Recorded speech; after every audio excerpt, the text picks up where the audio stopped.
அரங்கத்தில் இருக்கும் அனைவருக்கும் இறைவன் புறத்திலிருந்து சாந்தியும் சமாதானம் உண்டாகட்டும். ஒரு அருமையான நிகழ்ச்சி. வந்து உட்கார்ந்ததுலேருந்து இப்போ வரைக்கும் சிரிச்சுக்கிட்டே இருக்கேன். கட்டுப்படுத்த முடியாத சிரிப்பு. ஆட்டோகிராஃப்ன்ற திரைப்படமே ஒரு மனிதனுடைய வாழ்க்கையில் பழைய நினைவுகளை பற்றி சொல்கிற கதை. ஆனால் அந்த திரைப்படத்தை 21 வருஷம் கழித்து பேசும்போது அந்த திரைப்படம் பற்றிய நினைவுகளை இங்கே நிறைய பேசிகிட்டு இருக்காங்க. அதில் சேரனுக்கும் எனக்குமான உறவு அப்படின்னா, நான் கிட்டத்தட்ட 1 மணி நேரத்துக்கு மேலே ஆயிரும். அதுக்கு இன்றைக்கி சாத்தியம் இல்லை. இன்னொரு விழாவில் சேரனுக்கான விழாவில் நிச்சயமாக சொல்லணும். ஏன்னா சேரனை நான் அப்படி பார்த்து ஒவ்வொரு கட்டத்தில் பார்த்துருக்கேன். ஒரு சில நிகழ்வுகளை மட்டும் சொல்லி முடிச்சுக்கிறேன். சேரனுடைய உதவி இயக்குநர்கள் முதல்ல வந்து நின்னாங்க இல்லையா, அவங்க எல்லாரையுமே எனக்கு தெரியும். உமாபதி, ஜெகதீஷ், ராம்கி, பாண்டி, இப்படி எல்லாரையுமே எனக்கு தெரியும். நீங்கள் உமாபதி பேசும்போது நீங்கள் ரொம்ப ரசித்து கேட்டீங்க. உமாபதியை பேச விட்டிங்கன்னா இன்னும் ஒரு 5 மணி நேரம் சேரன் பற்றி இன்டர்வல் இல்லாமல் பேசுவாப்புல. நான் அவ்வளோ கேட்டிருக்கேன். நான் சங்க எலெக்ஷன் டைமில் அவ்வளவு கான்ஃபிடண்ட்டாக, ரொம்ப ஸ்ட்ராங்காக, ஆனால் எதுவுமே பொய் இருக்காது. உள்ளே இருக்கிறத அப்படியே பேசுகிற ஒரு ஆள்.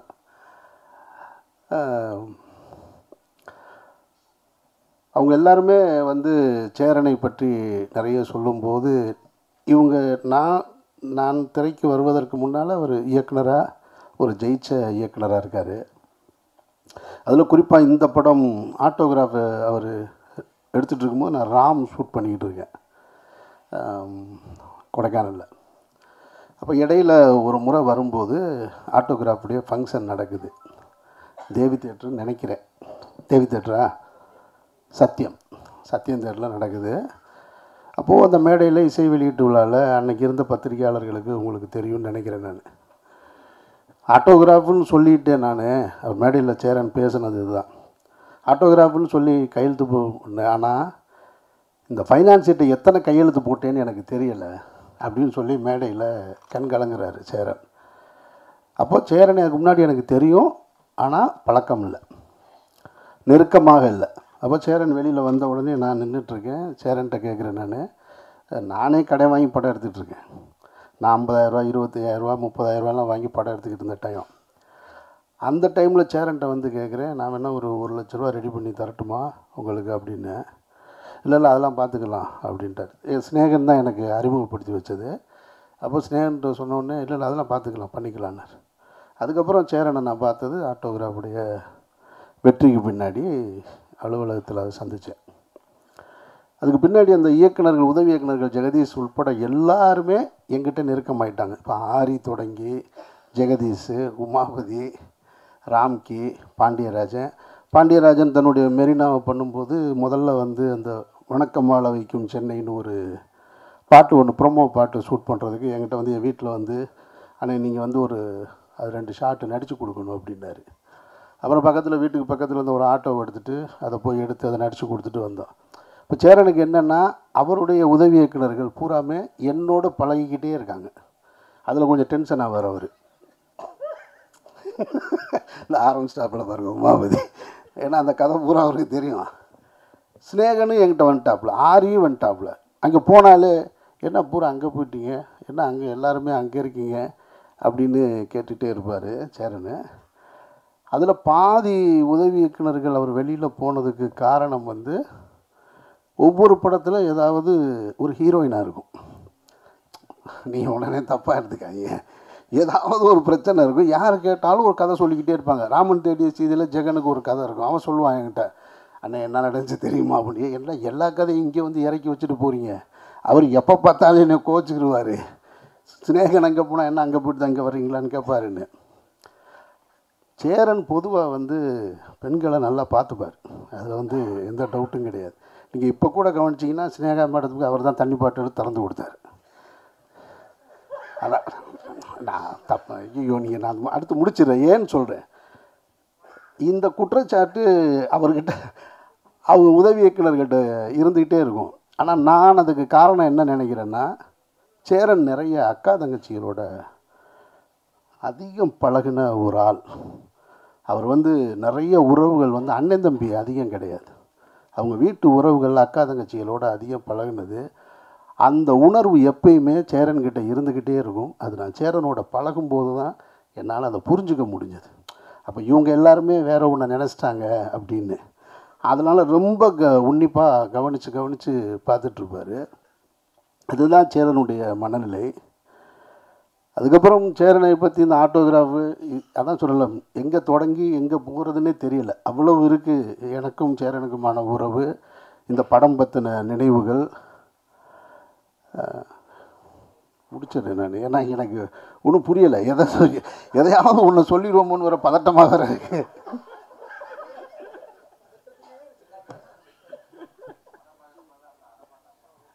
என்ன என்ன ஜெகதீஷ் படம் ரொம்ப ஒரு சேரன் வந்து தமிழ் சினிமாவில் ஒரு சாதித்த கலைஞன், தவிர்க்க முடியாத கலைஞன், மக்கள் கலைஞன், ஒரு மகத்தான கலைஞன். என்னை பொறுத்த மட்டும் நான் வந்து அந்த கிரெடிட்டை வந்து சேரனுக்கு எப்போவுமே கொடுப்பேன். சேரன் அலுவலகத்துக்கு போனால் சேரனுக்கு பின்னாடி இருக்க விருதுகளை பார்க்கும் பொழுது பொறாமையாக இருக்கும். அத்தனை தேசிய விருதுகள், அத்தனை மாநில அரசு விருதுகள், ஃபிலிம்ஃபேர் அவார்டு. பாலச்சந்தர் சாருக்கு பிறகு நான் அதிகமாக விருதுகளை பார்த்தது சேரனுடைய அலுவலகத்தில் தான். இங்கே ராம்கி பேசும்போது சொன்னாப்புல பைக் வாங்கி தரேன்னு சொல்லிட்டு வாங்கி தரலன்னு. அது அவருடைய கதை. ஜெகன் ஒரு கதை சொல்லிட்டு போனால், ஜெகதீஷ் ஒரு கதை சொன்னார். இப்படி ஒவ்வொருத்தருக்கு ஒரு கதை இருக்கு இல்லையா? ஆனால் அந்த அடையாளம் இருக்குல்ல, அந்த உதவி இயக்குனருக்கான அடையாளம். அவருக்காவது உதவி இயக்குனர்னு பேர் போட்டார், பைக் வாங்கி கொடுக்கல. அது எதுக்கு சொன்னாரா, உண்மையிலேயே சீரியஸாக சொன்னாரா என்னன்னெலாம் தெரியாது. ஆனால் நானெல்லாம் உதவி இயக்குனராக வேலை செய்யும்போது ஒரு படம் முழுக்க வேலை செஞ்சுட்டு அந்த படத்தில் பேரே இல்லை. அப்போ எப்படி இருந்திருக்குன்னு யோசிச்சு பாருங்க. பேரே இல்லை. அப்போ அப்படியே இப்படி வேகம் இருக்குது. ஒரு படம் பூரா வேலை செஞ்சுருக்கோம். படம் முடிஞ்சு வந்து வேகமாக போய் தேட்டரில் போய் படம் முடியும் போது டைரக்டருக்கும் உதவி இயக்குனருக்கும் சண்டை வர்றது சகஜம் தானே. அப்படி சண்டையாகி போயிட்டு வெளியே வந்து பார்த்தா படம் ரிலீஸ் ஆகி தேட்டரில் போய் உட்காந்தா பேர் இல்லை. பயங்கர அதிர்ச்சியில் இருக்குது. ஆனாலும் அதை நான் குறையாக எடுத்துக்க முடியாது. காரணம் என்னென்னா, நான் ஒர்க் பண்ண ஒரு இயக்குனர் இருக்கார் இல்லையா, அவர் ஒரு சினிமா பண்ணார். அவர்கிட்டருந்து நான் ஒன்று கற்றுக்கிட்டேன். நான் வேறு ஒரு கமர்ஷியல் சினிமா இயக்குனரோடு இருந்திருந்தால் எனக்கு அவருடைய தாக்கம் தான் வந்திருக்கும். ஆனால் அந்த இயக்குனருடைய தாக்கம் தான் எனக்குள்ளே வந்தது. நான் அடுத்த தளத்துக்கு போக முடிஞ்சது. அப்போ அந்த பேர் வராதுக்கு காரணம் 1000 இருக்கலாம். என் மேலே கூட 100 தவறு இருந்திருக்கான். நானே கூட முழு காரணமாக கூட இருந்திருக்கலாம். ஆனாலும் அவர் மேலே குறை சொல்கிறதுக்கு நான் இந்த மேடையை நான் பயன்படுத்தலை. எனக்கான அடையாளத்தை கொடுத்தது அவர் தான். இன்றைக்கு வந்து பத்திரிகைகள் அன்றைய காலகட்டத்தில் வந்து பாலா, சேரன், அமீர் அப்படின்னு அந்த ஒரே வரிசையில் என்னை கொண்டு வந்து சேர்த்ததுக்கு காரணம் அந்த இயக்குனர் தான். இவருடைய திரைப்படத்தை, முதல் திரைப்படத்தை ஊரில் இருக்கும்போது பார்த்தவன் நான். அப்புறம் இவருடைய வெற்றியை பார்த்தவன் நான். இவர் இதே இந்த ஆப்போசிட்டில் இருக்கிற காவேரி ஸ்ட்ரீட்டில் வந்து நானும் பாலாவும் தங்கியிருக்கும்போது வருவார். அப்போ நான் ஒரு உதவிக்குனர் ஓரமாக நின்றுட்டுருப்பேன். நான் அப்படியே ஒரு பார்வை பார்த்துட்டு போவார். பார்க்குறதுக்கு தான் பெரிய சண்டியர் மாதிரி இருப்பார். ஆனால் அப்படிலாம் கிடையாது. ரொம்ப சாஃப்டாக நான்.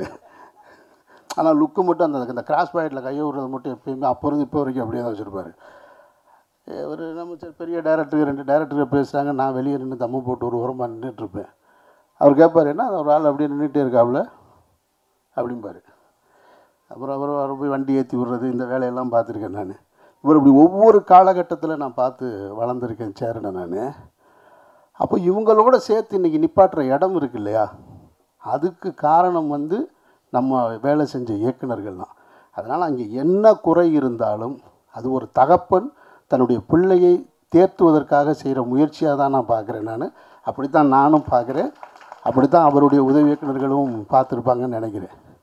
நிச்சயமாக சொல்கிறேன், ஒரு 20 வருஷத்துக்கு முன்னாடியும் சரி, இப்போ இங்கேருந்து இப்போ இருக்கிற இயக்குனர்களையும் சரி, சாதித்த எல்லா இயக்குனர்களையும் சரி, இப்போ பாலாவாக இருக்கட்டும், சசிகுமார், நான், எனக்கு பின்னாடி வந்து இப்போ இன்றைக்கி இருக்கிற வெற்றிமாறன், மாரி செல்வராஜ், ராம், இவங்க எல்லாரையும் ஒரே தட்டில் வச்சா கூட சேரனுடைய சாதனைக்கு பக்கத்தில் கூட போக முடியாதுன்றது மறுக்க முடியாத உண்மை. இதில் மற்ற டைரக்டர்கள் தப்பாக எடுத்துக்க மாட்டாங்கன்ற நம்பிக்கையில் நான் அந்த உரிமையோடு சொல்கிறேன். படைப்புகளில் வீரியமாக இவரை விட அடுத்து வீரியமாக படம் பண்ணியிருக்கலாம். ஆனால் சேரன் தன்னுடைய அந்த கிளிப்பிங்ஸ் போட்டார் பாருங்க, இத்தனை விருதுகள், இத்தனை திரைப்படங்களில் நாயகன், இத்தனை படங்கள் தயாரித்தது, இவ்வளவுத்தையும் இந்த 30-35 வருஷத்துக்குள்ளே செஞ்சு முடிச்சிருக்கிறது சேரன்ற மாபெரும் கலைஞன். சேரனுக்கு எனக்கு நிறைய முரண்பாடு இருக்குது. சேரனுக்கு கருத்து முரண், நான் எது சொன்னாலும் அவர் கேட்க மாட்டார், இதுவரையும் கேட்டதே கிடையாது. ஆனாலும் நான் அவரை பற்றி கண்டுக்கவே மாட்டேன், நான் சொல்லிக்கிட்டே இருப்பேன், அவர் கேட்க மாட்டார். அப்புறம் கூப்பிடுவார், சரி வர்றேங்க அப்படின்னு கேட்குறது மாதிரி சொல்லுவார். அப்படியா, அது பண்ணிக்கலாம், நான் யோசிக்கிறேனே காலையிலம்பார். அவர் என்ன முதல்ல சொன்னாரோ அதுதான் செய்வார். நான் அதை பற்றி கவலைப்படுறதே இல்லை. நானும் அவரோடு உறவை அப்படியே தான் வச்சுருக்கேன். நான் அந்த கலைஞன் இன்னும் பல சாதனைகள் பெறணும் அப்படின்றது தான் என்னுடைய ஆசை. சேரன் வெற்றி அடைஞ்சால் நான் சினிமாவில் இன்னொரு இயக்குனருடைய வெற்றி அடையணும்னு, பணத்தாலையும் புகழாலையும் வெற்றி அடையணும்னு எப்பயுமே யோசிச்சுட்டு இருக்க ஒரே இயக்குனர் சேரன் மட்டும்தான். சேரன் எப்பயுமே ஜெயிக்கணும்னு நான் நினச்சிக்கிட்டே இருப்பேன். நான் அவர் எனக்கு என்ன செய்கிறாருன்றதெல்லாம் முக்கியம் இல்லை. அவர் வந்து எனக்கு இப்போ அவங்க அசிஸ்டன்ட் சொல்கிற மாதிரி சொல்லணும்னா கிண்டலுக்கு சொல்கிறாருந்தா அவர் எந்த நல்லதும் நமக்கு செய்ய மாட்டார் அப்படின்னு சொல்லலாம். அவர்கிட்ட ஒரு அன்பு இருக்குது, அது எல்லாத்தையும் மறந்துடுவார். எல்லாத்தையும் மறந்துட்டு எவ்வளோ பெரிய சண்டை போட்டோம், எவ்வளவு இது பண்ணோன்றதெல்லாம் மறந்துட்டு ஒன்றுமே நடக்காத போல் கூப்பிடுவார். எங்கே இருக்கீங்க, வாங்க போகலாம் அப்படின்னு கேட்பார். அதனால தான் உமாபதி சொன்னது, உண்மையிலே அன்பாக இருக்காரா இல்லையா, நம்ம அன்புன்னு நம்பிக்கிற வேண்டியதுதான் நம்ம அப்படின்னு. ஆனால் ஒரு குழந்த மாதிரி சேரன் நீங்கள் வந்து அவர் அண்ணன் சொன்னால் கோவம் வந்துடும் அவருக்கு. அதில் ரொம்ப முக்கியமானது. அதுக்காக நம்ம போனோடனே நம்மளை அண்ணன் பாரு, வாங்கண்ணே அப்படிம்பாரு. சரிண்ணே நல்லா என்ன ஒன்று என்னையை பார்த்து அண்ணன்றீங்க அப்படிம்பாரு.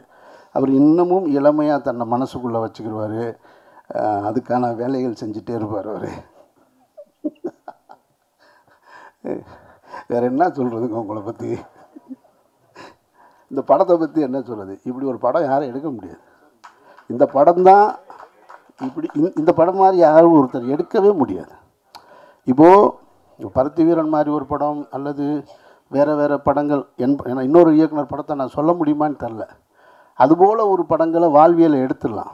இந்த படம் எப்போ பார்த்தாலும் ஒருத்தனுக்கு தன்னுடைய கடந்த காலத்தை நினைவுபடுத்திக்கிட்டே இருக்கும்.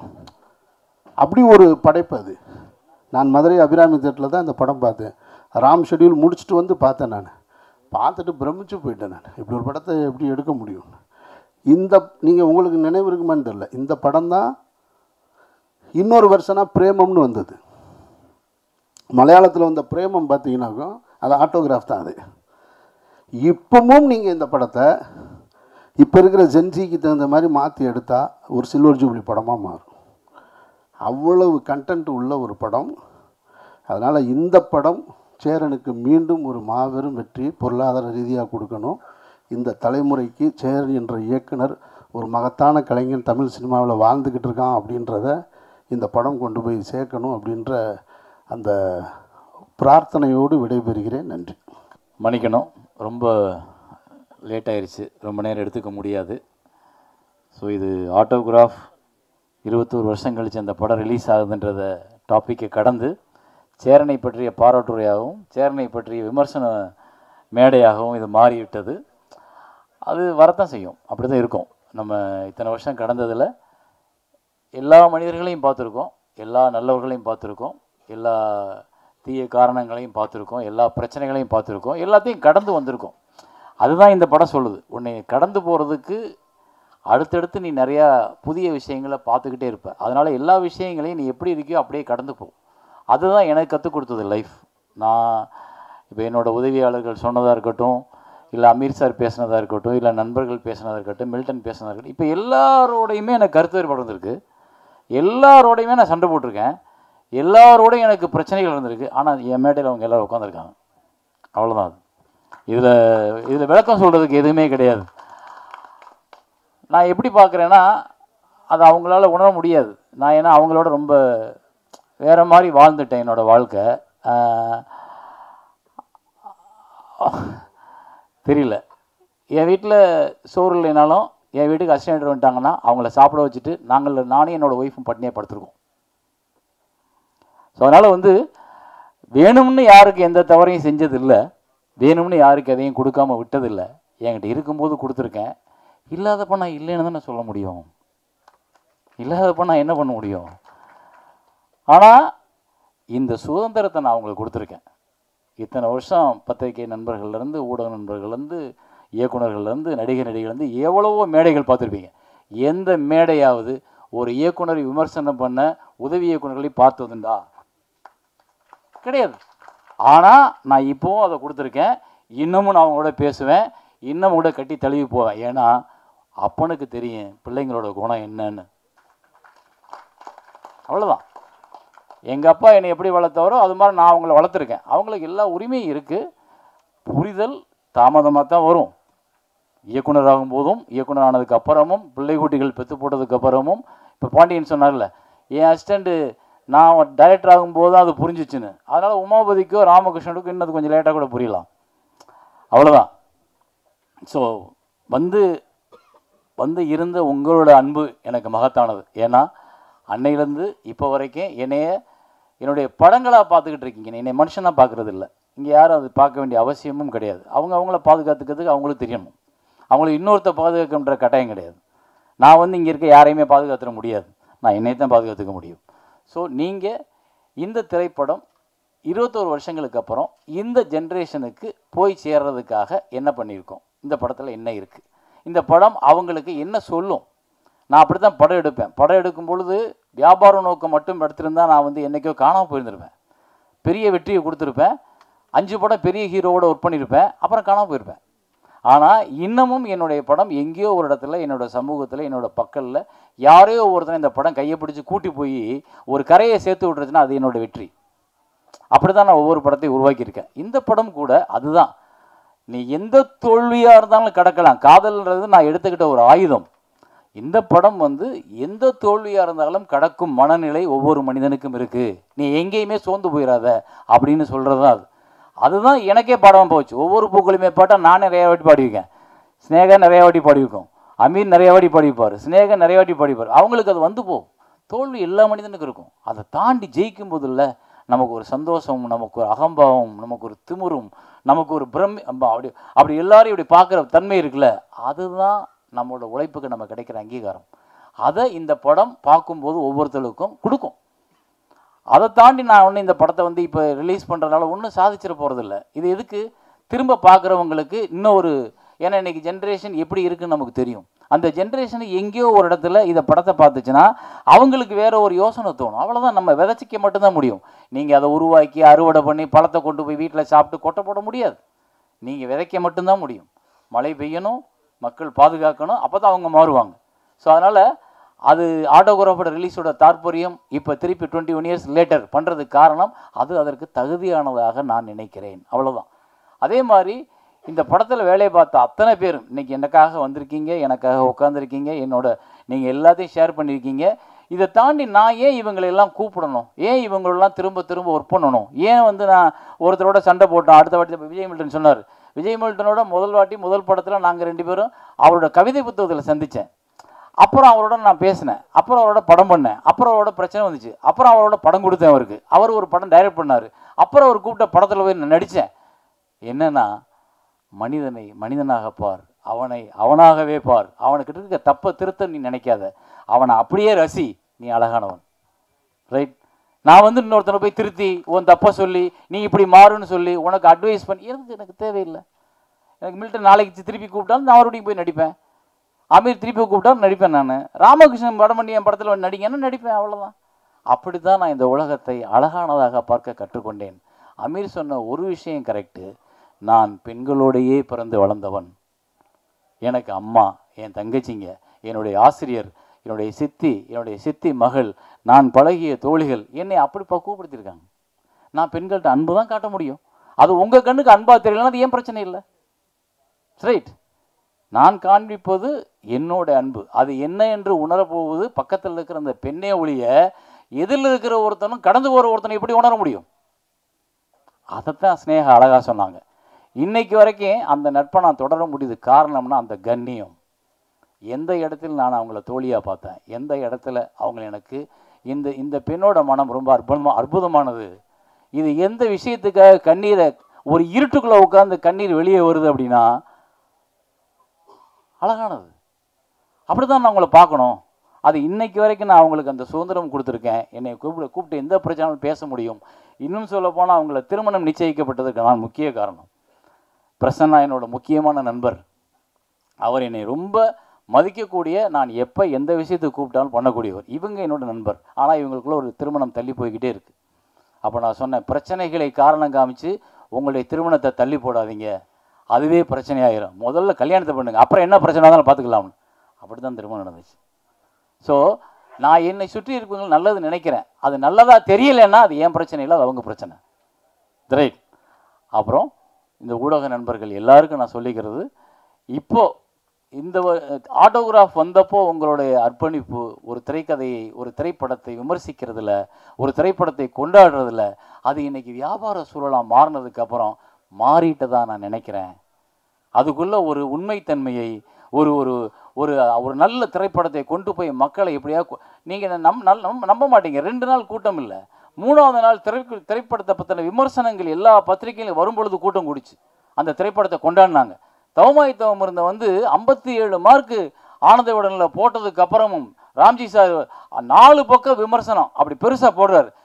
அதாவது அந்த சினிமாவை கொண்டாடின காலம் ஒவ்வொரு இயக்குனரையும் நல்ல படத்தை உருவாக்குறதுக்கு. ஏன் அமீருக்கு அவருக்கு தெரியாது, ஆனால் அவருக்கு என் மேல் கோபம் வந்திருக்கும், ஒரு பொறாமை வந்திருக்கும். இவரை மாதிரி நம்ம ஒரு டைரக்டர் ஆகணும், அவர் தான் பருத்தி வந்ததுக்கான காரணமாக வந்திருக்கும். ஏன்னா உங்களை எங்கேயோ ஒரு சாதிச்ச இயக்குனர் உங்களை தூண்டுறான்ல, அந்த சாதிச்ச இயக்குனரை அடையாளம் காமிச்சது முதல்ல பத்திரிகைகளும் நண்பர்களும். அன்னைக்கெல்லாம் 15 நாள் ஆகும் ஒரு விமர்சனம் வர்றதுக்கு. அந்த 15 நாளில் மவுத் டாக்கில் போகும்.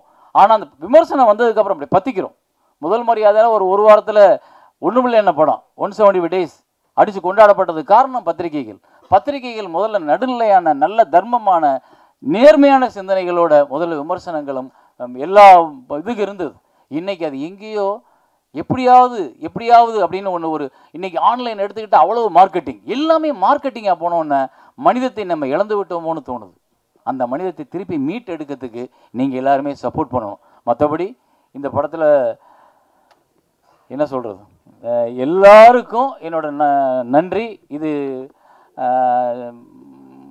21 வருஷத்துக்கு அப்புறம் வந்ததுன்றது என்னால் நம்ப முடியலை. ஏன்னா அவர் சொன்ன மாதிரி தான், நான் திரும்ப உட்காந்து எடிட் பண்ணும்போது இந்த படத்தை நான் ஒரு 15 நிமிஷம் குறைச்சிருக்கேன். அப்புறம் இந்த படத்தை நான் கலர் கரெக்ஷன் ஃபுல்லாக இன்றைக்கு உள்ள சூழலுக்கு மாற்றிருக்கேன். அப்புறம் இதுக்குள்ளே முரளி என்ன சொன்னது மாதிரி டால்பி அட்மாஸ் கொண்டு வர்றதுக்கும், அப்புறம் அந்த மியூசிக் பழசாகவே இருக்குமே, அது ஒரு கேட்ட ஃபீலை கிரியேட் பண்ணுமே, படத்தை அது கூட பழைய படம் ஆக்கிருமோன்றதுக்காக அதுக்குள்ளே கொஞ்சம் புதுசாக சில விஷயங்களை ஆட் பண்ணியிருக்கோம்.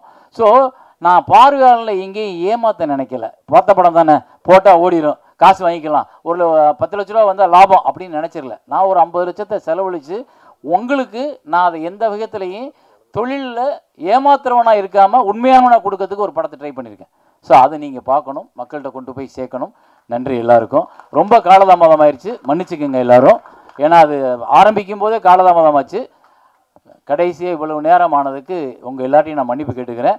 கடைசியாக ஒரே ஒன்று, இந்த நிகில் முருகன் இவர் என்னோட ஒரு 30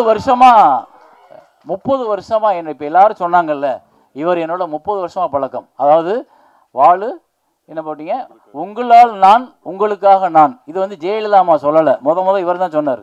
இவரோட விசிட்டிங் கார்டில் அப்படி இருக்கும். இவர் ஒரு டிவி சீட் எடுத்துக்கிட்டு பாலு ஜுவல்லர்ஸுக்கு வருவார். பாலு ஜுவல்லர்ஸ் வரும்போது பார்த்தேன், அன்னையிலேருந்து இன்னைக்கு வரைக்கும் அவரோட நட்பில் தான் இருக்கேன் நான். அதே உரிமை, அதே அன்பு, அதே இதில் இருக்கேன். அவரை நான் இந்த படத்துக்கு நீங்கள் பண்ணுங்க. ஏன்னா முதல்ல ஜான்சன் சார் பண்ணார் படம் ரிலீஸ் அப்போ, அவர் இன்னைக்கு வர முடியல. இந்த இடத்துல எல்லா ஹீரோவுக்கும் கதை சொல்லும்போது கூட்டி போனது வருதான், அவங்க பண்ண மாட்டேன்னு சொல்லது என்கிட்ட மறைச்சதும் வருதான்.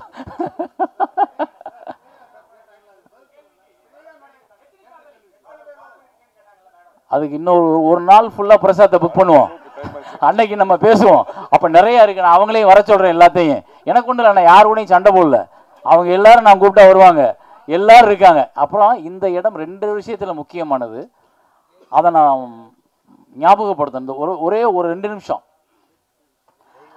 இந்த திரையரங்கத்தில் தான் படத்தோட காப்பியை திரு பாலு மகேந்திரா அவர்கள் அந்த கடைசி சீட்டில் உட்காந்து பார்த்தார். அவர் மட்டும், யாருமே கிடையாது. நாங்கள் அவர் படம் பார்த்து முடியறதுக்காக அங்கே நின்றுட்டுருக்கோம். படம் முடிஞ்சிருச்சு. அவர் இப்படியே உட்காந்துருக்காரு. சரி, அவர் அதுலேருந்து வெளியே வந்து வரட்டும்னு உட்காந்துருக்கேன், நின்றுக்கிட்டு இருக்கேன்.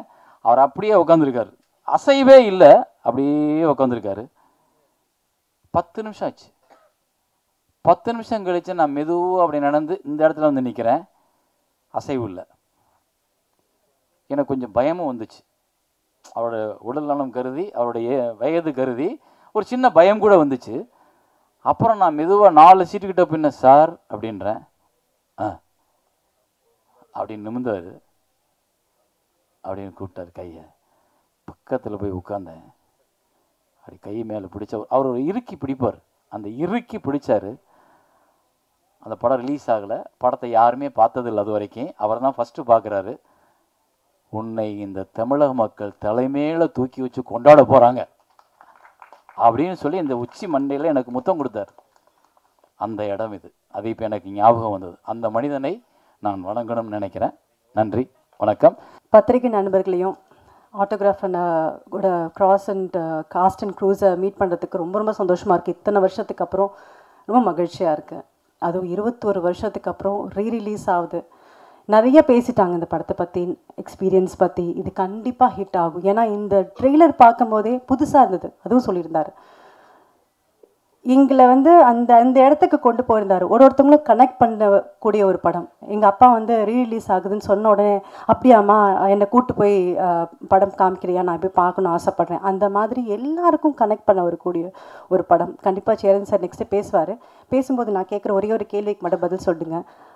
இது என்ன உங்களுக்கு பாதிச்சது, எத்தனை லவ் உங்களுக்கு இருந்ததுன்னு மட்டும் எனக்கு தெரிஞ்சுக்கணும்னு நான் ஆசைப்பட்றேன். அதுக்கு லிஸ்ட்டு வந்து நிறையா இருக்குன்னு நினைக்கிறேன். அதே மாதிரி நிறைய விஷயம் இந்த படம் எனக்கு சொல்லி கொடுத்தது. இந்த படம் பண்ணும்போது நிறைய மன அழுத்தம், மன உடைச்சல் எனக்கு பர்சனலாக இருந்தது. அது கண்டுபிடிச்ச ஒரே பர்சன் பார்த்தீங்கன்னா சேரன்.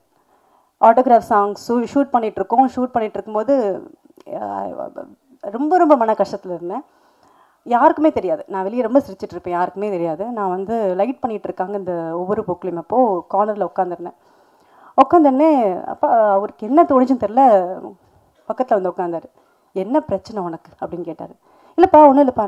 இல்லை ஏதோ ஒரு பிரச்சனையில் இருக்கேன்னு எனக்கு தெரியும், எல்லாம் சரியாகும் ஓகே அப்படின்னு சொல்லி அன்னைக்கு ஃப்ரெண்ட்ஷிப் ஆனது தான் இந்த ஃப்ரெண்ட்ஷிப் வந்து 21 வருஷமாக அவ்வளோ பெஸ்ட் ஃப்ரெண்டுன்னு சொல்ல முடியும். இந்த இண்டஸ்ட்ரியில் நான் வந்து தொட்டி சொல்லிக்க முடியும். என்னோட dear best well-wisher and best friend யாருன்னு கேட்டால் நான் சேருன்னு சொல்ல முடியும். எல்லோரும் கேட்பாங்க, ஒரு ஆணும் பெண்ணும் வந்து ஃப்ரெண்ட்ஸாக இருக்க முடியுமா அப்படின்னு அப்போவே கேட்டாங்க என்கிட்ட. இந்த படம் பார்த்துட்டு ஒருத்தருக்கும் மீட் பண்ணும்போதெல்லாம் இருக்க முடியுமா அப்படின்னு கேட்டாங்க. நாங்கள் ப்ரூவ் பண்ணிகிட்ருக்கோம். என்னோட டியர் ஃப்ரெண்ட் சேரன்பா, நீங்கள் கண்டிப்பாக இந்த படம் உங்களுக்காக வெற்றி அடையணும்னு ஆசைப்பட்றேன். ஏன்னா இந்த படத்துக்காக அவ்வளோ உழைச்சிருக்காரு, எல்லாருமே சொல்லியிருக்காங்க. அவ்வளோ கஷ்டப்பட்டிருக்காரு. ரிலீஸ் ஆகணுன்னுக்காக எனக்கு தெரியும் அவர் எவ்வளோ கஷ்டப்பட்டிருக்காருன்னு.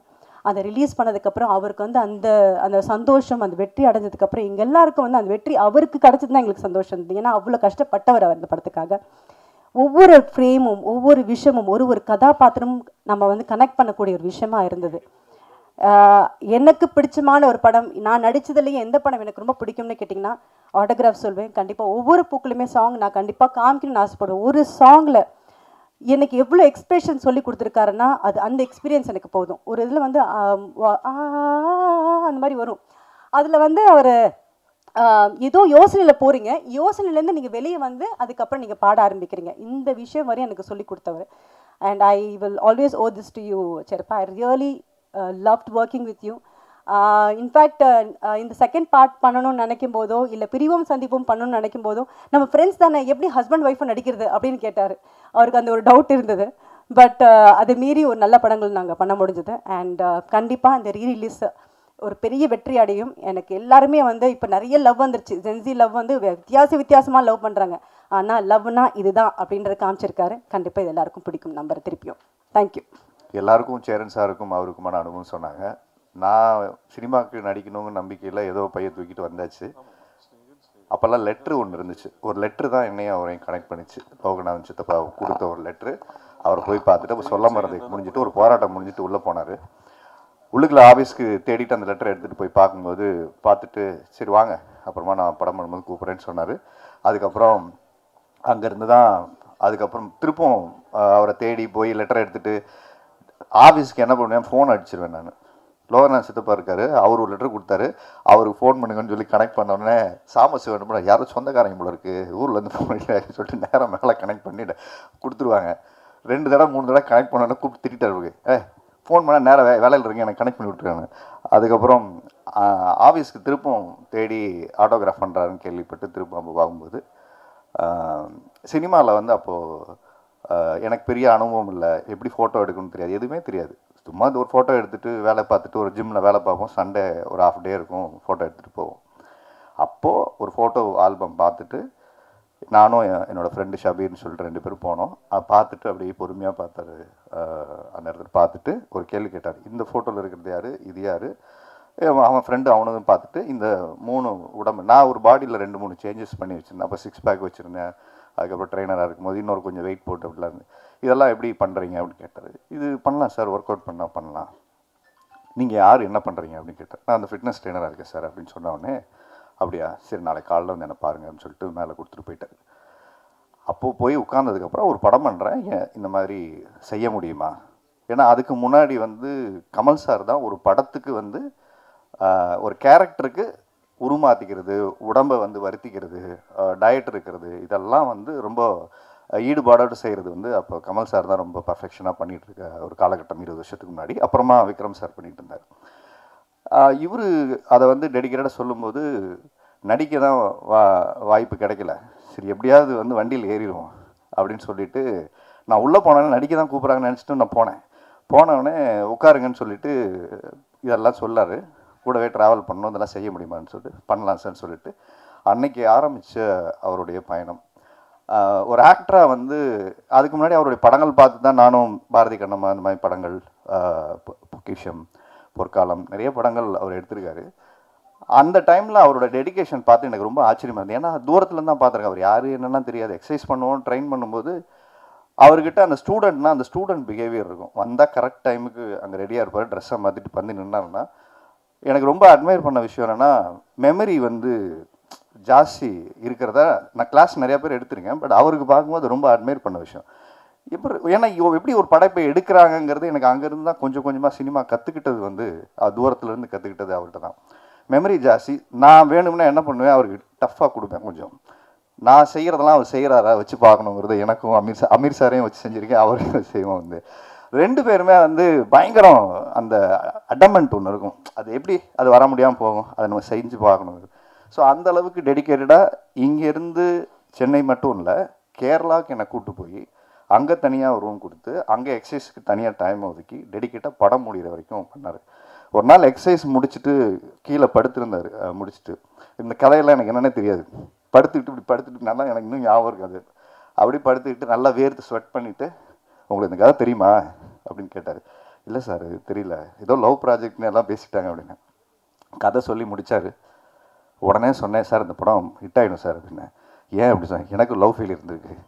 ஊர்லேருந்து ஒரு லவ் ஃபெயிலியர் முடிச்சுட்டு பஸ் ஏறி வந்திருக்கேன், அதனால் அந்த கனெக்ட் பண்ண முடிஞ்சது இந்த படத்தை அப்படின்னு சொல்லிட்டு. ஸோ அங்கே ஸ்னேகா மேடம் போர்ஷன், நான் இந்த போர்ஷன் மட்டும்தான், ஸ்கூல் போர்ஷன் மட்டும்தான் போகலை. பட்ஜெட் காரணமாக நான் இங்கே நின்பாட்டிட்டு அங்கே ஏன்னா எக்ஸசைஸ் பண்ண வேண்டிய வேலை இல்லை, பசங்களை வச்சு நான் எடுத்துக்கிறேன், மேனேஜ் பண்ணிக்கிறேன்னு போயிட்டார். ஸோ அதுக்கப்புறம் பார்த்தீங்கன்னா தவமாயத்த மருந்து நான் ஒர்க் பண்ணேன். ஒரு பாடி ஸ்கல்ப்டருங்கிற ஒரு பொறுப்பை எனக்கு கொடுத்து அதுக்கப்புறம் தான் நான் மிருகம் போய் வேலை செஞ்சேன். நடிக்க வேலை செஞ்சுட்டு சர்வைவலுக்கு காசு இல்லை, இதை ஒரு வேலையாக எடுத்துக்கிட்டு எனக்கு ஒரு ஆப்பர்ச்சுனிட்டி கிடைச்ச இடம் இது. ஏன்னா நான் அந்த வேலையை விட்டுட்டு நீங்கள் நம்பிக்கையாக வந்திருக்கேன், தைரியமாக வாங்க. அந்த நம்பிக்கை ஒரு குரூட் நம்பிக்கை, ஏதோ சினிமா நம்மளை பார்த்துக்கும், அவர் இருக்கார் பார்த்துப்போன்னு. அது அன்றைக்கி பார்த்துக்கலாம் வாங்கன்னு சொன்ன விஷயந்தான் நான் இன்றைக்கி நடிகனாகி இப்படி ஒரு மேடை ஏறி நிற்கிறதுக்கும் அவர் தான் காரணம். ஏன்னா ஆடும் கூத்துங்கிற ஒரு படம் எனக்கு வாய்ப்பு கிடைக்கும்போது அவர் தான் கூப்பிட்டு சொன்னார். ஏன்னா முன்னாடி இந்த படத்தில் கிருஷ்ணா நடிச்சிருப்பார், ஆயுத எழுத்தில் நடித்த கிருஷ்ணா. அவர் ஆயுத எழுத்தில் ஒரு 3 நாள் டேட்டோ 4 நாள் டேட்டோ வாங்கிட்டு வந்தார். அவரும் முடிஞ்சிடும் பார்க்குறாரு, ஃபோன் பண்ணி அழுவார். எனக்கு ரூம்மேட் அவர் தான். என்ன எடுத்துகிட்டே இருக்காங்க, முடியவே மாட்டேங்குது, what is this, Mani sir scolding, அப்படியே கால் பண்ணி டென்ஷனாக கத்திக்கினே இருப்பார் ரூமுக்குள்ள வந்துட்டு. நாளைக்கு முடிஞ்சிடும்னு ஒரு சொல்லி வச்சுருப்பாங்க. அது அண்ணன் நாளைக்கு முடியாது, அவர் காலையில் விழுந்துட்டார். சார் மணி சார் இதுக்கு மேலே எல்லாம் தள்ள முடியாதுன்னு சொல்லிட்டு ஒரு வாரம் தள்ளி போயிட்டு கிளம்பி ஊருக்கு போயிட்டார். அவருக்கு டூப் போடுறதுக்கு ஆள் யாருன்னு சொல்லி எல்லாம் டிஸ்கஷன் நடக்குது ஆஃபீஸில். அந்த சாயலில் யார் இருக்கா, அந்த ஹைட்டில் எல்லாம் ஆள் இருக்கும்போது இப்போ சாமி எல்லாம் வேலையில் இருக்கும், சாமியெல்லாம் இருந்தான்னு நினைக்கிறேன். அவர் எல்லோரும் டிஸ்கஸ் பண்ணிட்டு ஆரி தூக்கி போடலாம் அப்படின்னு சொல்லிட்டு வந்து இவங்களும் டிஸ்கஸ் பண்ணிட்டு, இதில் ஒரு கேரக்டர் இருக்குது பண்ணுறீங்களா, ஆனால் இதில் வந்து படத்துலலாம் வருமா என்னெல்லாம் தெரியாது, அது உங்களுக்கு ஓகேவா அப்படின்னு கேட்டு பண்ணார். ட்ரெஸ்ஸெல்லாம் அந்த பேடெல்லாம் மாற்றி விட்டுட்டு உள்ளே அந்த ஷார்ட் எடுத்தாங்க. 2 வரி டயலாக். இன்றைக்கி நான் எல்லோரும் கொஞ்சம் நான் ஓரளவுக்கு நடிக்கிறேன்னு சொல்கிறாங்கன்னா அதுக்கு முக்கியமான காரணம் அன்னைக்கு நடந்த அந்த இன்சிடெண்ட்டு. கிரேட்டு, செம்ம இன்சல்ட். அந்த இடத்துல 2 வரி டைலாக் பேசிட்டு ஒரு ட்ராக் அண்ட் ஷாலிஷட் அப்படியே நடந்து வரணும் அவரோட பேசிட்டு. என்னால் பண்ண முடியல, நடந்து வரேன், டைலாக் மறந்து போச்சு, என்ன பேசணும்னு தெரில. 1 டேக் போச்சு, 2 டேக் போச்சு, 3 டேக் போச்சு, இப்படி பார்த்தாரு. இதெல்லாம் ஃபோட்டோ தூக்கிட்டு இந்த ஆர்வத்தை மட்டும் வச்சுக்கிட்டு இருக்குன்னு அந்த எக்ஸ்பிரஷன் பார்த்துட்டு டைம் போயிட்டுருக்கு. ஓகே நீங்கள் நடந்து வாங்க, சரி ட்ராக் அண்ட் ட்ரைல். அவர் அங்கேருந்து ஆக்ஷன் சொல்லிவிட்டு அப்படியே வந்தோடனே என் டைலாக்கு என்ன கவுண்டரோ அதை அப்படியே எடுத்துகிட்டு ஓஎஸில் ஷோல்டரில் வச்சுட்டு பண்ணிட்டாங்க. பண்ணி முடிச்சு அந்த ஷார்ட்டை முடிஞ்சிச்சு. அன்னைக்கு டிசைட் பண்ணேன், ஃபோட்டோவை தூக்கி வெளில வச்சுட்டு ஆஃபீஸ் போய் தேடக்கூடாது, முதல்ல நடிப்பு கற்றுக்கிட்டு தான் வேணும்னு சொல்லிட்டு தான் அப்புறம் கூத்துப்பட்டில் இருந்தவங்ககிட்ட நடிப்பு கற்று ட்ரைடர் பண்ணிவிட்டு வந்து இன்றைக்கி இந்த மேடை வரைக்கும் வந்திருக்கு. மிக முக்கியமான காரணம் ஒரு. அதுக்கப்புறம் சேரன் சார் என்ன பண்ணியிருக்காரு, என்ன செஞ்சுருக்காருன்னு எல்லாருமே சொன்னாங்க. பட் ஒரு திரைப்படத்தை எடுக்கக்கூடிய இயக்குனராக நான் பார்த்த ஒரு முக்கியமான விஷயம், இன்றைக்கி பைசன் வந்து இன்றைக்கி எல்லாருமே பேசுகிறோம், சாதிய ஒழிப்பு சார்ந்த ஒரு நல்ல படம் எடுக்கக்கூடிய இயக்குனராக மாரி செல்வராஜ் இருக்கிற அவர் படைப்புகள் ரொம்ப கருத்தியலாக அதே மாதிரி சமூக நீதியை பேசக்கூடிய படங்களாக இருக்கும்போது 28 வருஷத்துக்கு முன்னாடியே பாரதி கண்ணம்மாங்கிற படத்தில் அருவாளை தூக்கிட்டு வெட்டுறதுக்கு ஆளை தேடிட்டு இருந்தாங்க. ஆள் வந்து அப்ஸ்காண்ட் ஆகி போன ஒரு மனுஷன் வந்து. ஸோ அன்னைக்கு சாதியம் சார்ந்து சாதிய ஒழிப்பு பற்றி எடுத்த தைரியமாக ஒரு டைரக்டர்னால் அது சேரன் சார். அதே மாதிரி ஆட்சியில் இருக்கும்போது ஆட்சியில் இருக்கக்கூடிய நிறை குறைகளை தைரியமாக சொன்ன ஒரு இயக்குனராகவும் பார்த்தீங்கன்னா தேசிய கீதம் ஒரு படைப்பெடுத்தது. அதே மாதிரி காதல் பண்ணுறதெல்லாம் நம்மலாம் இன்னைக்கு அழகாக சொல்கிறோம். எனக்கு 2 பிரேக்கப் மச்சான், 4 பிரேக்கப்பு, 5 பிரேக். இப்போ கூட நான் ஒரு ஷோ பண்ணேன், நிறைய யங்ஸ்டர்ஸ் வந்து சொல்லும்போது ரொம்ப ஆச்சரியமாக இருந்தது. காதலை கடந்து திரும்ப ஒரு காதல் வரும் நம்பிக்கையை ஆட்டோகிராஃப் வந்ததுக்கப்புறம் தான் நிறைய பேருக்கு கொடுத்தது. இல்லைன்னா ஒரு காதலோட தன் வாழ்க்கையை முடிஞ்சிருச்சுன்னு நினச்சிக்கிட்டு இருந்தவங்க மத்தியில் இப்படி ஒரு படம் வந்தோடனே இல்லை இன்னொரு லவ் கூட வரும், யாராலும் நமக்கும் வாழ்க்கையில் வாழ்க்கை கொடுப்பாங்கிற நம்பிக்கை கொடுத்த ஒரு படம். ஸோ அந்த மாதிரி அப்போவே வந்து ட்ரெண்ட் செட்டிங்காக இந்த மாதிரி இன்றைக்கும் யங்ஸ்டர்ஸ்க்கு வந்து நம்பிக்கை கொடுக்குற லவ் அப்படின்னா அது முடிஞ்சு போகிறதில்ல, திரும்ப அது தொடர்கதையாக வரக்கூடியது தான். ஸோ வாழ்க்கையை முடிச்சுக்காதீங்கிற ஒரு நம்பிக்கை கொடுத்த ஒரு படம். அது மாதிரி உறவுகளை சொன்ன படம். இந்த மாதிரி எல்லா களங்கள்லையும் அவர் படம் பண்ண ஒரு டைரக்டர் ஷேட்டுங்கிறது வந்து எனக்கு ரொம்ப ஆச்சரியமாக இருந்தது. ஏன்னா சில பேர் டிப்பிக்கலாக ஒரு கதை எடுத்துட்டாங்கன்னா அந்த ஒரு ட்ராக்ல போவாங்க. அவரோட படைப்புகள் நேர்த்தியாக இருக்கும், ஆனால் ஒரே களத்தில் இருக்காது. அது அவருடைய பெரிய பலம். அது ஆக்சுவலாக பாண்டவர் பூமி வேறையாக இருக்கும், பொற்காலம் வேறையாக இருக்கும், பொக்கிஷம் வேறையாக இருக்கும், மாயக்கண்ணாடி கூட வேற ஒரு களம். அவர் நிறைய என்ன சொல்வார், அவர் நடிச்சிக்காம வேற யாரும் நடிச்சது அந்த படம் பெரிய ஹிட்டாக இருக்குங்கிறது அவர் அடிக்கடி சொல்லுவார். எனக்கு ரொம்ப ஜனநாயகமாக இந்த விஷயத்தில் அவர் சொன்னார். அவருடைய தோல்வியும் அதில் பதிவு பண்ணியிருந்தார் ஃபஸ்ட்டு இது போடும்போது. அதை நான் கவனித்தேன். அதை யாருமே நிறைய பேர் சொல்ல மாட்டாங்க. தன் தோல்வியும் பதிவு பண்ணிக்கக்கூடிய தைரியமாக சொல்லக்கூடிய ஒரு இயக்குனராகவும் அதே நேரத்தில் நிறைய உதவி இயக்குனர்கள் இங்கே வந்து பேசும்போது அவங்க சீனியாரிட்டி அவங்க டைரக்டரை பற்றி பேசுகிற சுதந்திரம் ஒரு இடத்துல இருக்குன்னா அது எனக்கு தெரிஞ்சு இந்த மேடையில் சேரன் அந்த டெமோக்ராட்டிக்கை ஜனநாயகமாக ஒருத்தர் வச்சுருக்காருங்கிறது மிக பாராட்டக்கூடிய விஷயம். நம்ம ஜாலியாக பேசுகிறோம், ஃப்ரெண்ட்லியாக பேசுகிறோங்கிறது வீட்டில் எல்லோரும் வேறு. ஆனால் அது ஒரு மேடையில் அந்த சுதந்திரம் ஒருத்தருக்கு கொடுத்துருக்கிறதுன்னு இருக்குல்ல, அப்போ அந்த ஃப்ரீடமாக இருந்தால் தான் ஒருத்தர் பேச முடியும். ஸோ அங்கேருந்து கற்றுக்கிட்ட விஷயந்தான் என்னையும் நகர்த்தி இங்கே கொண்டு வந்திருக்கு. ஸோ இந்த படம் எல்லோரும் வந்து தேட்டரில் பாருங்கன்னு தான் எல்லோரும் சொல்ல போகிறாங்க. ஸோ பார்த்துட்டு இதுக்கான கருத்துக்களையும் உங்கள் வலைத்தளங்களில் இன்ஸ்டாகிராமில் அவருக்கு டேக் பண்ணி போடுங்க. ஏன்னா இந்த மாதிரி படங்கள் என்ன பாதிப்பை ஏற்படுத்துதுங்கிறத உங்களுடைய படம் பார்த்துட்டு நீங்கள் சொல்கிற அந்த விமர்சனம் இருக்குல்ல, அது ஒரு ஜெனுனான அது விமர்சனமாக இருக்கும். படம் பார்த்துட்டு உங்களுடைய ஏன்னா 21 வருஷத்துக்கு அப்புறம் இந்த படம் வருது. 21 வருஷத்துக்கு அப்புறம் இன்றைக்கி இருக்க ஜென்சி கிட்ஸோட மனநிலை இந்த படம் பார்க்கும்போது என்னவா இருக்குது. டைம் கொஞ்சம் குறைச்சிருக்காரு. ஒரு 15 to 20 மினிட்ஸு குறைச்சிருக்காருன்னு சொன்னாங்க. ஸோ அதனால் இன்றைக்கி இருக்க இந்த காதல் நீங்கள் இன்றைக்கி எல்லாருமே அப்படிங்கிறதுக்குள்ள ஒரு மெசேஜில் காதல், ஒரு மெசேஜில் பிரேக்கப்பு. பட் இந்த காதலை நீங்கள் எப்படி உணர்றீங்க, எப்படி பார்க்குறீங்கிறத நாங்களுமே அவ்வளோ எதிர்பார்க்குறோம். ஸோ நன்றி சார், என்னையும் ஒரு நடிகராக உருவாக்கி இந்த மேடையில் வாய்ப்பு கொடுத்ததுக்கு ரொம்ப நன்றி சார். எல்லோருக்கும் வணக்கங்கள். என்னை பொறுத்த வரைக்கும் ஆட்டோகிராஃப் வந்து ரொம்ப என்ன சொல்கிறது, ஒரு இன்ட்ரெஸ்டிங் படம். ஏறக்குறைய 30 வருடங்களாக நான் இசையமைத்து கொண்டிருந்தாலும், ஒரு 100க்கு மேலே படம் பண்ணியிருந்தாலும், இந்த படம் வந்து ஒரு டெஃபினெட்லி ஒரு எனக்கு பிடிச்ச படம். எப்படின்னா, நான் வந்து இசையமைப்பாளர் எப்படின்னா, I always give importance to emotion and lyrics. அப்படி பார்க்கும்போது இந்த படத்தில் எல்லா பாட்டுமே அந்த மாதிரி அமைஞ்சுது. அதுக்கு மிகப்பெரிய ஒரு இன்புட் வந்து எனக்கு சேரன் சார்ட்டேருந்து கிடச்சிது. அண்ட் இன்னி வரைக்கும் எனக்கு வந்து என்னுடைய பல ஹிட்ஸ்லேருந்து முக்கியமான ஒரு படமாக எனக்கு இது அமைஞ்சது sir. Thank you so much. And அதோட 21 வருஷம் ரீரிலீஸுங்கிற போது அந்த ஞாபகம் வருதுங்கிற அந்த என்னுடைய குரலில் கேட்டபோது எனக்கே பல விஷயங்கள் ஞாபகம் வந்தது. நிச்சயமாக it's a great occasion and best wishes to sir, the team and a great team we had. எல்லாருமே நல்ல ஒரு என்ன சொல்கிறது, ஒரு டீமாக ஒர்க் பண்ண ஒரு நல்ல, ஐ ஸ்டில் ரிமெம்பர் ஒவ்வொரு நாளைக்கும் அந்த பாட்டு, முக்கியமாக அந்த ஞாபகம் வருது இந்த பாட்டு எழுதினது வந்து சேரன் சார் தான் எழுதினார். அதை அப்போது முதலாக என்னெல்லாம் பண்ணோங்கிறது ஒரு லிஸ்ட்டு எழுதி கொடுத்து, அப்புறம் அதை அழகாக அப்படியே கோர்வையாக சொல்லி, it was very good experience. எனக்கு அவர் கூட அந்த பாண்டவர் பூமிங்கிற படத்துலையும் எக்ஸ்பீரியன்ஸ் இருக்குது. But it was a very special moment. இன்றைக்கி ரொம்ப சந்தோஷமாக இருக்குது. Thank you all the technicians and all the characters of the film. Thank you so much sir. உண்மையை சொல்லவா, எல்லாருக்கும் வணக்கம்.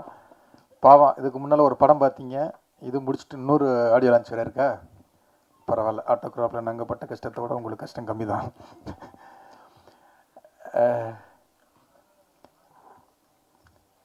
தெரில, இன்னைக்கு இந்த ஃபங்க்ஷன் உள்ளுக்க வந்ததுலேருந்து, அதான் பிளாக் பாண்டியை பார்த்ததுலேருந்து நிறைய ஞாபகங்களை வந்து அதில் ஒரு பாட்டு இருக்கும்ல, அந்த மாதிரி நிறைய ஞாபகங்களை அவங்க ஸ்னேகா மேம் உள்ளுக்க வரதாக இருக்கட்டும், ஒவ்வொரு ஆளுக்குமே எங்கள் டேரக்டரை பார்க்கும்போது அவ்வளவு ஞாபகங்களை வந்து இந்த படம் அவ்வளவு கிளறி விடுது. பேசணும் உண்மையா எங்களை பற்றியும் டேரக்டரை பற்றியும் பேசணும்னா அது ரொம்ப பேசிக்கிட்டே இருக்கணும். அதனால் ரொம்ப பேச முடியாது. இது ஒரு தனி ஷோவாகவே பண்ணலாம், அவ்வளோ பெரிய இது. ஏன்னா எனக்கு வந்து அப்போ வந்து சாருக்கு ஆஃபீஸ் கிடையாது, அவர் வீட்டுக்கு தான் போவோம், எல்லோரும் அங்கே வீட்டில் தான் சாப்பிடுவோம். அப்போ ஒரு நாள் வந்து இந்த ஆட்டோகிராஃப் அவர் சொன்ன ஃபாரஸ்ட், டாம் காங்ஸ் நடித்த ஃபாரஸ்ட் கம்ப் அப்படின்னு ஒரு படம் பார்த்தார். இந்த மாதிரி ஒரு படம் பண்ணணும் அப்படின்னாரு. இதுக்கும் சம்மந்தம் கிடையாது. ஆனால் ஒரே வாரத்தில் வந்து அந்த ஆட்டோகிராஃப் மாதிரி ஒரு கதை சொன்னார். அந்த முதல் நாள் அந்த கதை சொன்ன நாள் வந்து ஞாபகம் இருக்குது. அதுக்குள்ளே அப்புறம் வந்து அந்த மல்லிகாவை நடித்த அந்த பொண்ணு, காலச்சுவடல் வந்து அசிஸ்டண்ட் தாய்மானவன் தான் அந்த பொண்ணை பார்த்துட்டு, சார் இந்த பொண்ணு மலையாளத்தில் நடிச்சிருக்காங்க பாருங்கள் அப்படின்னு சொன்னது முதற்கொண்டு. அடுத்து கோபியா வந்து டெஸ்ட் ஷூட் எடுக்கிறோம். அந்த பொண்ணு அவ்வளவு, அந்த கதைக்கு அவ்வளவு அழகாக இருக்குது. ஃபோட்டோஸை பார்க்குறோம், சூப்பருங்கிறோம். 2 நாள் சென்று இந்த பொண்ணு வேண்டாங்கிறாரு. அதுக்கு 2 பஸ் ஸ்டாண்டர்ட் எதிர்ப்பு தெரிவிக்கிற 2-3 பேர். சார் கூட ராஜசேகர்னு சொல்லி அவருடைய ஃப்ரெண்டு ஒருத்தர் இருக்கார். சார் என்ன சொல்கிறாரோ அவருடைய நிழலாக இருப்பார். ஆமாம் அந்த பொண்ணு வேண்டாம் அப்படிம்பாரு. இந்த பொண்ணு நல்லா இருக்குது அப்படின்னா ஆமாம் நல்லா இருக்குது அப்படிம்பாரு. ஏன்னா அந்த கேரளா கேரக்டருக்கு வந்து அது அவ்வளவு அழகாக இருக்குது, அவ்வளவு ரசித்து எடுத்துகிட்டு 2 நாளில் வேண்டான்னு சொல்கிறாரு அப்படின்னு நான் சண்டை போடுறேன். நீ வேலையை விட்டு போ அப்படின்ட்டாரு. ஓகே நான் போகிறேன்னு சொல்லிட்டு போயிட்டேன். அப்போ போகும்போது ஒரு டைலாக் போடுவார் எப்போவுமே, நீ என்னை அண்ணனாக நினைக்கிறதா இருந்தால் ஒர்க் பண்ணு, டைரக்டராக நினைக்கிறதா இருந்தால் ஓடிப்போ அப்படிம்பாரு. நான் போயிட்டு 2 தெரு சுற்றிட்டு அப்புறம் திருப்பி வந்துடுவேன். ஏன்னா இப்போ ஆஃபீஸில் வந்து நான் தான் தங்கியிருக்கேன். அவர் சொன்னால வீட்டுக்கே போக மாட்டாருண்ணா, அவருக்கு துணைக்கு நான் தான். அவர் சாப்பிடும்போது நான் சாப்பிடணும், யாராவது திட்டுனா ஆமாம் சார் சொல்லணும், எல்லாத்துக்கும் நான். ஆனால் எனக்கு ஒரு பெரிய ஒரு எக்ஸ்பீரியன்ஸ் அது அந்த இது வந்து. ஏன்னா அவருடைய கோபம், வருத்தம், சந்தோஷம், துக்கம் எல்லாத்தையுமே வந்து ஜெகனண்ணன் வந்து அதே மாதிரி அதிகமாக திட்டு நான் தான் வாங்கியிருக்கேன். அதிகம் ஜெகனண்ணனுக்கு அடுத்து நான் சொல்லலாம். ஏன்னா ஜெகனண்ணனுடைய ஜேர்னி பெரிய ஜேர்னி, எனக்கும் டைரக்டருக்குமான ஜேர்னி. அது ஒரு பெரிய கதை. நாங்கள் மாதிரி சண்டை போட்டிருக்க முடியாது யாருமே. எந்த இயக்குனரும் ஒரு உதவி இயக்குனரும் நாங்கள் அடிச்சுக்கிட்டது மாதிரி போட்டிருக்க முடியாது. அன்றைக்கி கோவம் வந்து நான் புறப்பட்டு, ஏன்னா அந்த படத்தில் ஒரு 2-3 இடத்துல சண்டை போட்டு 2-3 தடவை கோச்சிட்டு போவேன். அப்புறம் இதே டைலாக்கை போடுவார், அண்ணனா இரு இல்லைன்னா போகும்பார். அப்புறம் திருப்பி வருவேன். அப்புறம் திருப்பி ஸ்னேகா மேம் உள்ளுக்க வர்றாங்க. அவங்கள எப்படி கொண்டு வரோம் அப்படின்னா, இதுக்குள்ளே எல்லாருமே புதுசாக இருக்காங்க, ஒரு மார்க்கெட்டுக்கு ஒன்று என்ன பண்ணலாம் அப்படின்னு பேசுகிறோம். அப்போ வந்து சண்முகராஜுங்கிறவர் தான் ஐடியா கொடுக்குறாரு.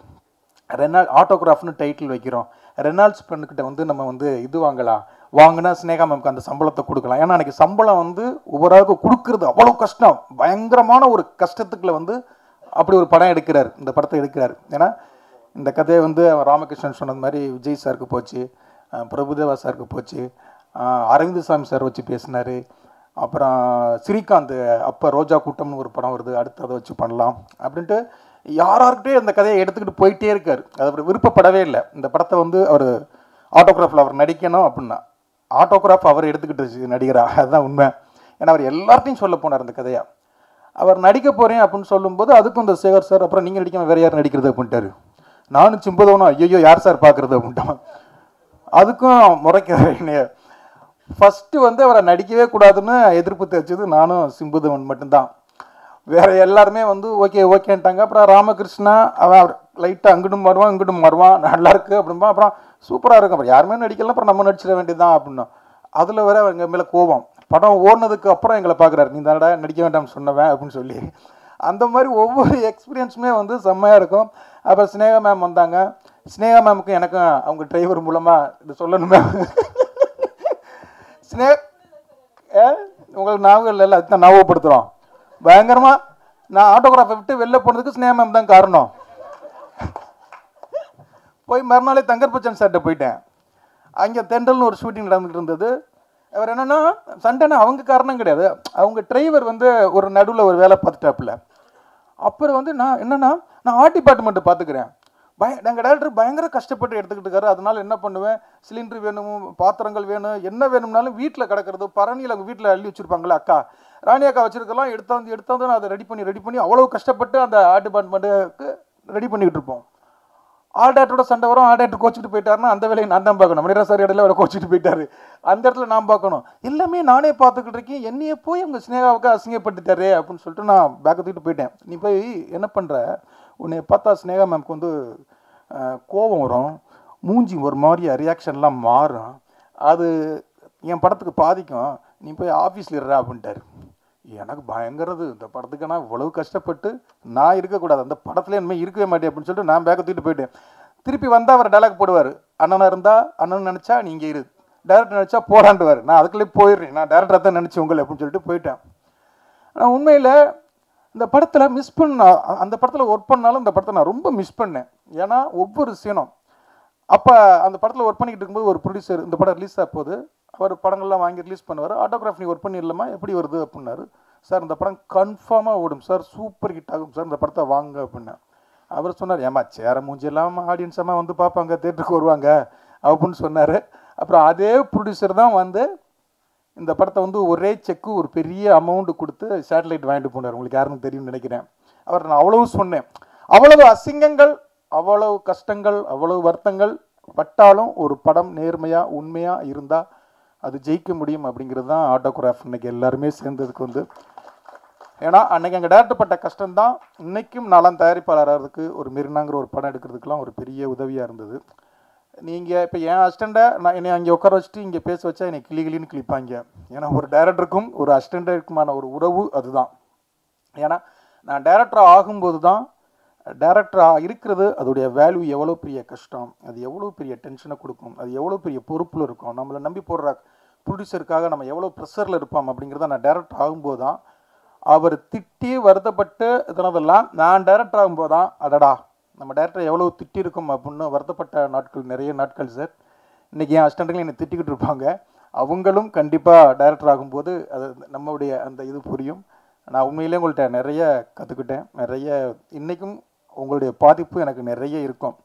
ஆஃபீஸ் போடுறது கூட ராமகிருஷ்ணன் ஜெகன்லாம் சொல்லுவார், டேய் ஆஃபீஸோட அவர் மாதிரியாடா போடணும், உட்காரது கூட நான் அவர் மாதிரி தான் உட்காருவேன், அதை நக்கல் பண்ணிக்கிட்டே இருப்பான் ராமகிருஷ்ணன். வந்து உமாபதி சொல்லுவான், டேய் மண்பா நீ அவர் ரொம்ப பாதிக்கப்பட்டிருக்கடா அப்படின்னு பாருங்க. அந்த பாதிப்பு இல்லாமல் படம் எடுக்க முடியாது.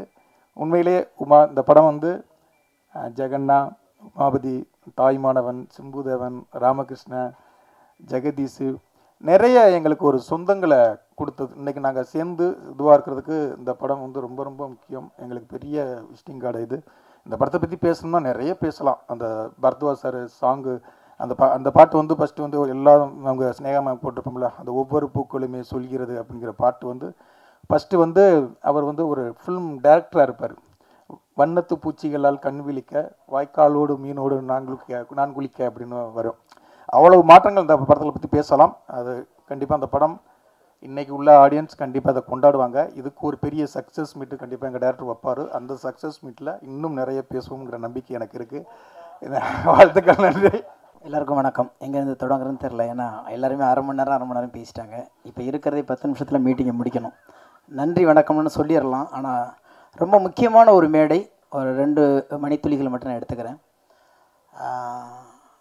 இந்த மேடையில் வந்து நான் இங்கே நிற்கிறதுக்கு காரணம், முதல்ல நன்றி சொல்ல வேண்டியது இசையமைப்பாளர் பரத்வாஜ் அவர்கள். இங்கே இல்லைனாலும் அந்த நன்றி நான் சொல்ல வேண்டியிருக்கிறது. காரணம், இயக்குனர் சேரன்ஸ் அவர்கள் வந்து நான் பார்க்குறதுக்கு பல மாதங்கள் வெளியில், அவருடைய அலுவலகத்துக்கு வெளியில் நிற்கும்போது, எப்பயாவது பார்த்துட்டா போதும் சினிமாக்குள்ளே உள்ளே போயிடலாம் அப்படிங்கிற ஒரு எண்ணத்தோடு இருக்கும்போது, நிறைய அசிஸ்டண்ட்டை நம்பி அவங்க அழைச்சிட்டு போவாங்க. அங்கே போய் அலுவலகத்துக்கு வெளியே நின்றுட்டுருப்போம்.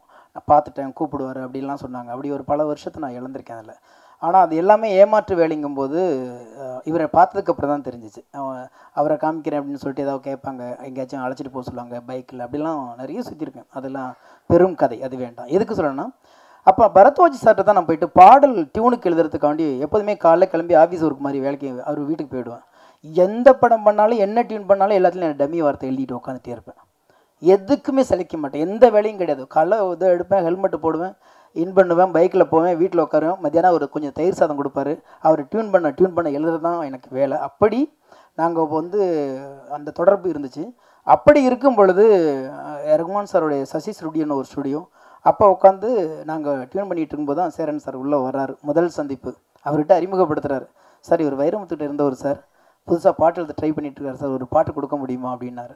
அப்போ அவர் சொன்னார், இந்த படத்தில் கொடுக்க முடியாது, அதாவது பாண்டவர் பூமி, இந்த படத்தில் கொடுக்க முடியாது, ஒரு பெரிய கவிஞர் இதுக்கு மொத்த பாட்டு எழுதுறாரு, இந்த படத்தில் எங்களுக்கு டம்மி எழுதுறதுக்கு நீங்கள் கூட இருங்க அப்படிங்கும்போது, எனக்கு அதுவே சினிமாக்குள்ளே கிடைச்ச மிகப்பெரிய வாய்ப்பாக, இந்த படம் முழுக்க அவர் கூட வேலை பார்க்க போகிறோங்கிற ஒரு எண்ணத்தில் உள்ள பயணம் பண்ணது. காலப்போக்கில் பல்வேறு சூழல்கள், அதை சொன்னால் ஒரு 20-25 நிமிஷம் ஒரு அழகான ஒரு கதை சொல்லலாம், படம் பண்ணலாம். அதையெல்லாம் மீறி அந்த படத்தில் எல்லா பாட்டுமே எழுதுகிற ஒரு வாய்ப்பு எனக்கு அங்கே ஆரம்பிச்சது. இயக்குனர் சேரன் கூட அந்த தொடர்பு, அதோடைய தொடர்ச்சி தான் ஆட்டோகிராஃப். ஆட்டோகிராஃபில் வந்து இயக்குனருக்கு உதவியே இயக்குனர்கள் பேசுனது மாதிரி நானும் ஒரு செயல்படாத உதவிய இயக்குனராக உள்ளுக்குள்ளே இருந்தேன். ஏன்னு கேட்டிங்கன்னா, கட்டுக்கட்டாக எழுதிக்கிட்டு உட்காந்துருப்பேன். மத்தியானம் அசிஸ்டன்ட் கூட சேர்ந்து சாப்பிடுவேன், அவங்க கூட வந்து வெளியில் போனால் அங்கேயே இருப்பேன். அப்படி எழுதி தான் வந்து இதில் வந்து ஒன்று வந்து பாவேஜ் எழுதியிருப்பார், ஒன்று அண்ணன் எழுதியிருப்பாங்க. அதை மீறி எல்லாத்துலேயுமே அதில் இருப்போம். ஆனால் யார் பாட்டு எழுதினாலும் எங்கே போனாலும் திருத்தம்னா அவர் டேபிளுக்கு முன்னாடி நான் உட்காரணும், 2 பேரும் எதாவது பேசிக்கிட்டே இருப்போம். அப்படி பயணப்பட்ட இந்த படம் 21 வருடங்கள் கழித்து மறுபடியும் இங்கே கொண்டாந்து நிலை நிறுத்திருக்கு. இதே ஆர்வத்தோடு இதே படைப்பு உயிர்ப்போடு இருக்குன்னா, அன்னைக்கு அவரவர் வாழ்க்கையில் அமைச்ச அந்த பாதை இன்னைக்கு ஏறத்தாழ ஒரு 3000 பாடல்களை கடக்கிற அந்த சூழலை ஏற்படுத்தி கொடுத்த ஒரு அற்புதமான ஒரு மேடை. அதுக்கு பக்கத்தில் உட்காந்துருக்காரு பாருங்க. இவர் என்னை 3 படத்தோடு விட்டுட்டாரு.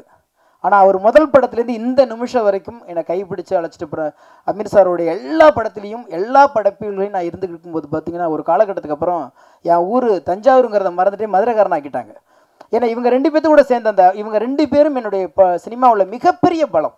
நான் இல்லைன்னா உண்மையிலே எப்பயும் நான் தொலைஞ்சு போயிருந்துருக்கலாம். எங்கள் ஊர் ஏற்ற இயக்குநர்களுக்கு கூட நான் எழுதினது இல்லை. ஆனால் இவங்க 2 பேரும் என்னவோ தெரியல, 2 பக்கம் கைப்பிடிச்சு தூக்கிட்டு போய் இன்றைக்கி நான் பேசப்படுற பாடல்கள் ஒரு 10 பாட்டு எழுதிங்கன்னா அது அத்தனை பாட்டு அவங்க 2 பேர்த்து படத்தில் எழுதினதாக தான் இருக்கும். அப்பேற்பட்ட களத்தை அமைத்து கொடுத்துட்டு இன்றைக்கி வந்து இந்த களத்தை கொடுத்துருக்காங்க. ஆட்டோகிராஃபை பற்றி நிறைய இன்சிடென்ட் இருக்குது. இப்போ பார்த்தீங்கன்னா, தொடங்குறதே எங்கே தொடங்குறது இல்லைன்னு ஒன்று ஆரம்பித்தேன் பார்த்தீங்களா. அதில் ஒன்று மறக்க முடியாத நிகழ்ச்சி, தஞ்சாவூர் சாந்தி தேட்டரில் வந்து நாங்கள் 100வது விழாவுக்கு போகும் பொழுது இதே மாதிரி தமிழ் தாய் வாழ்த்து போடுங்கன்னு சொன்னாங்க. எல்லோரும் நிற்கிறோம், எல்லா நடிகர்களும் எல்லா டெக்னீஷியனும் போடுறவங்க பாதியிலேருந்து போட்டு விட்டாங்க. அப்போ நாங்கள் அதை கண்டினியூ பண்ணணும். அப்புறம் டேப் ரெக்கார்டு ஆஃப் ஆகிடுச்சு. அப்புறம் நாங்கள் பாட ஒருத்தர் தப்பாக பாட ஒருத்தர் சரி பண்ண, அப்புறம் சரி பண்ணணும்ல. அது இன்றைக்கி எனக்கு அந்த நினைவு வந்துச்சு. இங்கே போட்டவங்களும் 2 வரையும் விட்டுட்டு போட்டாங்க. அது எனக்கு அப்படியே ரீகால் ஓடி தஞ்சாவூர் சாந்தி தேட்டரில் 100வது நாளில் நாங்கள் இருந்தது. பஸ்ஸில் ஒவ்வொரு ஊருக்கும் போய் கொண்டாடுற அந்த விதம் இருக்கு இல்லையா, சினிமாவை கொண்டாடிய காலம் அது. எப்படி கொண்டாடுது, ரசிகர்களோட நடித்த இயக்குனர்களும் டெக்னீஷியனை உட்காந்து கொண்டாடி ஒரு படம் வந்து உயிரோடு இன்றைக்கி வந்திருக்குன்னா, அதுக்குள்ளே பதிவு பண்ண அத்தனை வார்த்தைகளும் அவ்வளவு இயல்பான ஒரு காதல். ஒரு காதலை சரி பண்ண இன்னொரு காதலால் தான் முடியும் என்பதை ஆட்டோகிராஃப் சொல்லிக்கொண்டு இருக்கிறது. வாழ்த்துவோம், வரவேற்போம். நன்றி, வாழ்த்துக்கள்.